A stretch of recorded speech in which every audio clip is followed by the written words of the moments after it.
Дараа танилцуулга номер 30 26 оны 5 сарын 13-ны өдөр дууссан байсан болон шинээр ирсэн цоо хэдэн бараг товч танилцуулаад явъя.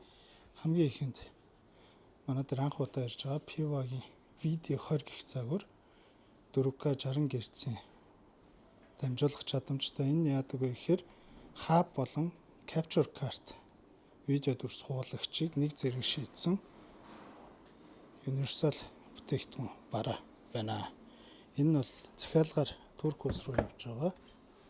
Энэ өмнө танилцуулсан Piva-гийн G71 гэдэг бас хаб байна. Дижитал дэлгэцтэй. Soundcore VR PR дууссан байж байгаа дахиад ирлээ. Энэ ер нь бараа эрэлт болгон дээр л ирж байгаа да. Одоо харсаар танил болсон байлгүй. Cloud 2 Pink and White картгүй загвар нь. Тэгээд энгийн улаан өнгөтэй Cloud 2 нөөцөнд нэлээд ирлээ. Piva-гийн хөргөөрөд нөөцөнд нэлээд сайн ирсэн. Яагаад энэс сайн нөөцөлж аваад байна гэхээр их учиртай. Үн боломжийн чанарын шаардлага хангахуйц хөрөх чадамжаараа нэлээд сайн байгаад байгаа. Тэгээд эдгээрээс хэрэглэгч нартай, үйлчлүүлэгч нартай зориулж сонголттойгоор адаптер авчирсан 35-тай. Эдгээр загварууд нь Piva-гийн B3, энэ B25 гэх загварууд байна. Одоо ил гарцсан байгаа нь тэр харагдчихэв. B25, B3. Тэгээд энэний хүрэх чадамж нь 27 Вт, энэ нь 20 Вт-тай. Эдгээр тэр дагалдуулаад өөрийнх нь адаптерыг авбал 35 Вт-тай болон 45-тай гэсэн хоёр сонголт байгаа.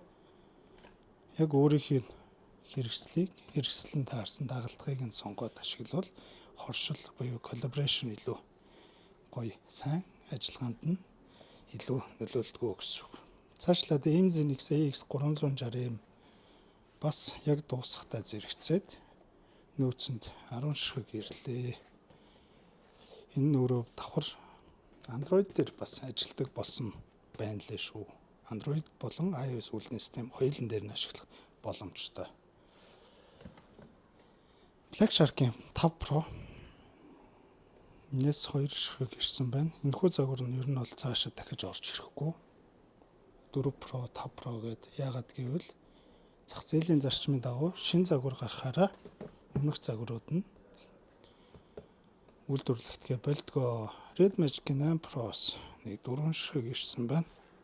Энийг бол танилцуулсан болохоор ярих шаардлагагүй хаа. 6 Pro манай дээр бас дууссан байсан. Энэс 2 ширхэг ирсэн байна. Тэгээд 8 Pro гарсан учраас 6 Pro-гийн үн буусан. За энд нэг онцлог хоёр бүтээгдэхүүн байна. Эхлээд энийг танилцуулъя. Энэ бол Black Shark-ийн цоошин 6 Pro гэх загварын хөргөөр иржээ. Зах зээл дээр танилцуулагдаад бараг 2-7 хоног байгаа загвар. Энэ нөхрийг дараа нь ер нь тухтай задлаад өмнөх бичлэгүүд шигээ шинжлэгдсэн, юугаараа шинжлэгдсэн байна, юу нь гоё болсон байна гэдгийг нь дэлгэрэнгүй тайлбарлая гэд сэвлээд үлдээчлээ. Энэ болохоор 6-гийн Max гэх загвар. Max болохоор яадаг вэ гэхээр iPad дээр барьж тоглодог хүмүүс зориулсан илүү том загвар гэсэн үг. Бүр цаашлаад Ultra. Тэгэхээр Pro, Max, Ultra гэх гурван төрөл ирсэн. За Ultra загвар болохоор өмнө нь нэг OnePlus-ийн нэг иймэрхүү өргөөр авчирч байсан санаж байгаа. Энэ бол зүгээр л галзуу гэж байна шүү дээ. Ерөнхий үзүүлэлт нь энийг бүр дараа нь танилцуулга бичлэг хий гэж бодож байна. Бас дараагийн танилцуулган дээр хадгалчихъя. Hikate-ийн GM3 Pro гэх маус 2 ширхэг ирсэн байна. Энэ маус нь юугаараа бусдаас даваа талтай юм гэхээр үзэгдэх, харагдах байдал нь транспарант буюу нэвт харагддаг. Дээрээс нь улаан өнгөтэй wireless давхар Bluetooth хосолсон. Хамгийн гоё зүйл нь энэ доотлын түлхдэг хэсгээрээ дугралтай өөрчилдөг, чимээг болгодог гэсэн. Одоо энгийн дугралт нь энэ баруун талдаа ингэ, зүүн талдаа ингэ сонсогч нь чимээг болчоор ийм дугралтай. Би бол яг иймэрхүү шийдлэг бас маусыг олж хараагүй. Энийгээр удаан тоглоом гэлтгүү бид нар машиндаа бас гоё утасны тогтоогч авчгаад их зүгээр байдаг. Ялангуяа сүүлийн үед бол магнетик тогтоогч нар хэрэглээнд илүү хялбар байгаад байгаа. Тэгэхээр Baseas-ийн шинээр гаргасан Prime Trip гэх модельтэй соронзлогддог утасны тогтоогч байна. Энэ тогтоогчны давуу тал нь энэ хэсгээр ингэж хүссэн хэлбэртэй нуглардаг. Энийгээр ингэж бас хөндлөн хүссэн өнцөг рүүгээ харуулах боломжтой. Тэгээд энд хийгдэж байгаа соронз нь өөрөө маш сайн чанартай хийгдсэн байдаг. Энэ яагаад сайн байх ёстой вэ гэхээр таны утсыг соронзлох чадамж нь тэрнээс хамаардаг гэсэн үг. Нэг иймэрхүү байдлаар. Энэ дээр бас нэг анхаарах зүйл нь таны кейсний доторх цагирган соронз өөрөө бас сайн байх хэрэгтэй. Мянга энэ тогтоогч өөрөө сайн соронзлогддог, диаметр нь өндөр байлаа гэд таны утас өөрөө соронзлогддог, кейс нь өөрөө чадамж муу бол унаад идэг шүү. Энэ Baseas-ийн нэг юм арьсан дуу юм шиг материалтай, хоёр талдаа нуглардаг, суурь нь өөрөө 360 иргэдэг. Айгу luxury маягийн хийцтэй загвар. Өмнө нь бас энэс зарж байсан. Энэ ч яах. Энийгээр бүр VC3 Flex гэж загвар нэ. Энэ бол жинхэнэ Flex тийм шиг байна. Зурган дээрээс нь харж байгаа бах тий. Дээшээ доошоо босно, хэрэглээгүй үедээ доошоо даарна. Суурин дээрээсээ сална түгжээ тий. Цаашлаад юу вэ? Mactodогийн OTG converter гэж хэлэгддэг. Энэ жишээлбэл USB-A руу хувирах чадамжтай. Тэгээд 60 Вт дамжуулах чадамжтай. Энэ дээрээс C оролт цэнэглэгч орж ирдэг. Энэ OTG голдуу юунд ашигладаг вэ гэхээр wireless чихвчийг утсан дээр ашиглахад голдуу зориулагдсан. Хэрэг энгийн хэрэглээнд үсэх юм бол энэ дээр нь flash disk хийгээд ч юм уу те data transfer хийх боломжтой.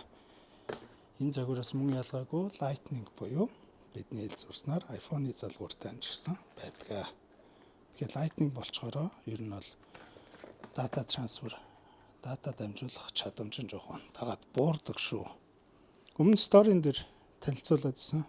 Бид үүнээс хойш Belkin-ийн албан ёсны дэлгүүр дээрх дагалдах хэрэгслүүдийг оруулж ирэхээр бэлтгэл ажиллагаагдаад ихний дээж бүтээгдэхүүнүүд орж ирсэн байна. Энэ нь болохоор ингээд 2 пак буюу дотроо 2 ширхэгтэй 2 метрийн урттай C-ээс C кабель байна. 60 Вт дамжуулах чадамжтай. Тэгээ нугларах чадамжийн хийгдэж байгаа материал хийцтэй бол ярилдаггүй биз дээ. Belkin-ийг бол бид нар салаалагчаар нэх мэддэг. Одоо цаашид дагалдах хэрэгслээр нь та бүхэнд танин мэдүүлэхээр миний зүгээс хичээж явна. Boost Charge Flex C-ээс C энэхүү кабелууд нь бүгд материалын хувьд арай өөр, бүрээс нь бүгд өөр гэсэн үг. Boost Charge-ын C-ээс Lightning кабель нь байна. Энэ болонгол юм даун бүрээстэй.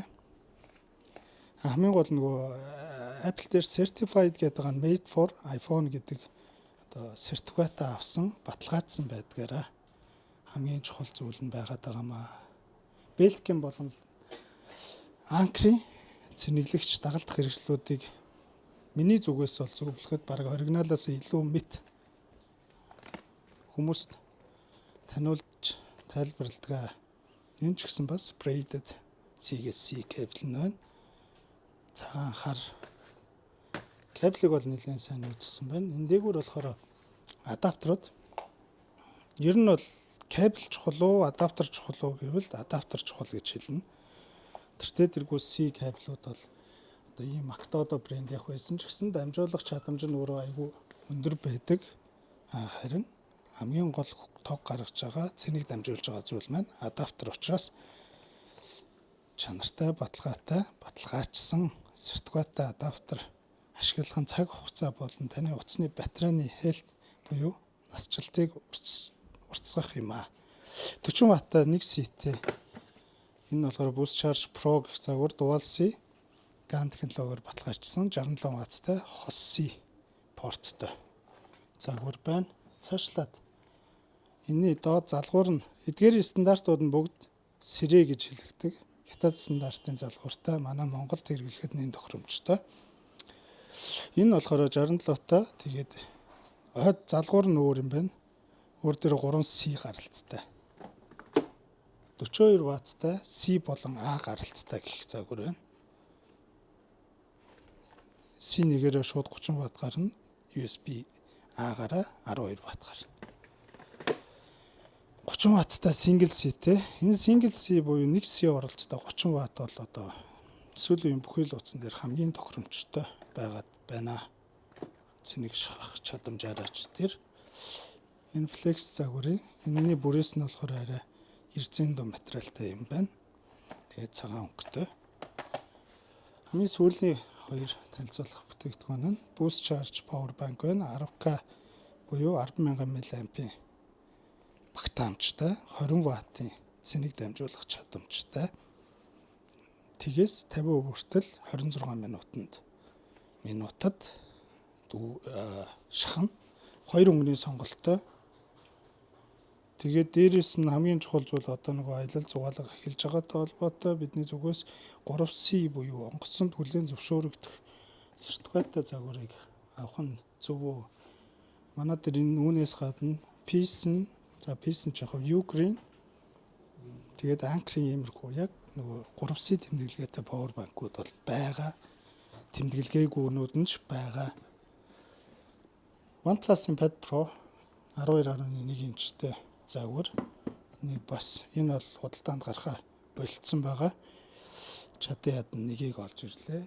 Бэлэн дахиад нэг байгаа. Тэгэхээр нөөцөнд хоёр шиг үлджээ. Хамгийн сүүлд хамгийн гоё бүтээгдэхүүн танилцуулахаар үлдээсэн. Энэ бол Gozi гэх механик гар байна. Энийг бол өөрөө биеэрээ тохиршаад тестлээд бичлэг хийгээж бодож байгаа. Ямар учиртай юм гэхээр iPad, таблет барьж тоглодог хүмүүст зориулсан Flex. Жинхэнэ Flex бүтээгдэхүүн бол энэ ах. Энийг ингээ хараад ойлгож байх тий. Таны iPad болон таблетыг барьж өгөх зорилттой юм а. Энэс хоёр төрлийг тестлээр авчирсан. Нэг нь 3 залгаа гартай ширээн дээр хавчиж суурилдаг. Энэ нь болохоор шууд нэг залгаа пүрштэй шууд ширээн дээр тогтох зорилттой. Нэг юм хоёр бүтээгдэхүүнийг олж ирлээ. Яг энийг бол би нэлээд удаан хайсан. Энд TikTok дээрээс харж байсан болов уу гэж бодож байна.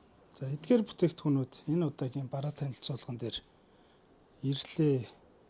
Эдгээрээс онцолж байгаа миний хүсэж байгаа бүтээгдэхүүн бол Gozi-гийн уян гар байна. Тэгээд Black Shark-ийн 6 Pro болон 6 Ultra гэх хоёр хүргүүр. Хамгийн сүүлд нь Pivaгийн VD20 гэх capture card болон USB-C hub байна. Манай дэлгүүр хуваарийн дагуу хэвээ ажиллаж байгаа.